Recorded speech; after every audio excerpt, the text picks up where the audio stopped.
আছি জাতীয় নাগরিক পার্টির যে বিক্ষোভ সমাবেশ, সেই বিক্ষোভ সমাবেশে এখানে কিছু নারীরা কিন্তু এখানে অবস্থান নিয়েছেন। তারা এখানে কি দাবিতে এই বিক্ষোভ সমাবেশে এসেছেন জানার চেষ্টা করবো, আমাদের সাথেই থাকুন। কি দাবিতে আপনারা এখানে অবস্থান নিয়েছেন?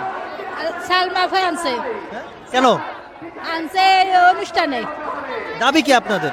দাবি খালদা জিয়ার দ্বারা দাবি আছে আমার খালদা জিয়ার দ্বারা দাবি আছে খালেদা জিয়া যে কি দাবি? আমরা এই যে খালদা জিয়ার চাইতে চাই। আজকে তো জাতীয় নাগরিক পার্টির সমাবেশ, এই সমাবেশে কি দাবিতে আপনারা এই সমাবেশে অংশগ্রহণ করেছেন? খালদা জিয়ার দ্বারা এটা দাবি চাইতে আছে, আমরা এই সমাবেশে আইছিলাম খালেদা জিয়াকে চাচ্ছেন? যে এত তাড়াতাড়ি পাগল হওয়ার দরকার নেই, সামনে বহুত খেলা আছে, সেই সব খেলা দেখলে রাস্তায় ন্যাংটা হয়ে ঘুরে বেড়াবেন।